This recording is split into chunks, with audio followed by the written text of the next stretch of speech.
तिलारी घाटातील जंगलात बेवारस अवस्थेत आढळलेल्या अनोळखी महिलेच्या खुनाचा अत्यंत क्लिष्ट आणि आव्हानात्मक गुन्हा उघड करण्यात कोल्हापूर पोलिसांना यश आले आहे।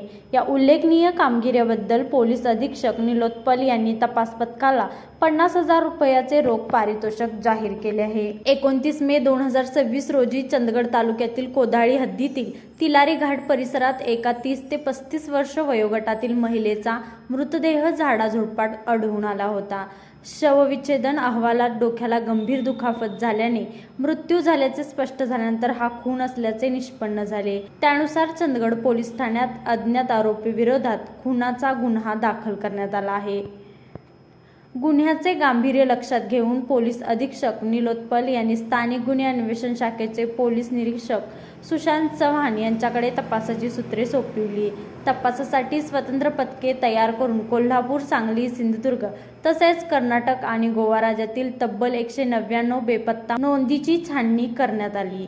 तपासादरम्यान तिलारी घाट परिसरातील सीसीटीव्ही फुटेजची बारकाईने तपासणी करण्यात आली। त्यात 25 मे रोजी एक संशयास्पद कार घाटात जाऊन अवघ्या 20 मिनिटात परत आल्याचे आढळून आले। पुढील तांत्रिक विश्लेषणातून बेळगाव परिसरात संबंधित महिला एका पल्सर मोटरसायकलवरून संशयितासोबत प्रवास करताना दिसून आली। तपास पथकाने बेळगाव ते हुबळी या परिसरात 110 किलोमीटर मार्गावरील सीसीटीव्ही फुटेजचा मागोवा घेत आरोपीपर्यंत धागेदोरे पोहोचवले।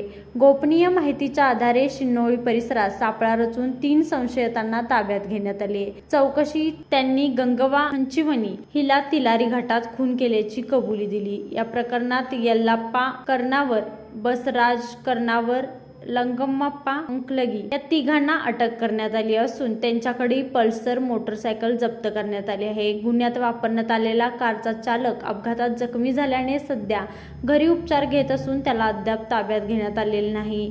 सदरची कामगिरी पोलीस अधीक्षक निलोत्पल, उपविभागीय पोलीस अधिकारी रामदास इंगवले यांचे मार्गदर्शनाखाली स्थानिक गुन्हे अन्वेषण शाखेचे पोलीस निरीक्षक सुशांत चव्हाण, पोलीस निरीक्षक निंगाप्पा चौघडे, सहाय्यक पोलीस निरीक्षक सागर वाघ, पोलीस उपनिरीक्षक विजय कोळेकर, शेष मोरे, अतिश महेत्रे, पोलीस अंमलदार प्रवीण पाटील, दीपक घोरपडे, विजय इंगळे, समीर कांबळे, संजय कुंभार, तुकाराम राजगिरे, राम पाटील, सुशील पाटील यांच्या पथकाने केली असून अधिकाऱ्यांनी केलेल्या अथक परिश्रमाची दखल घेत पोलीस अधीक्षक निलोत्पल यांनी संपूर्ण तपास पथकाला 50,000 रुपयाचे रोख पारितोषिक जाहीर केले आहे।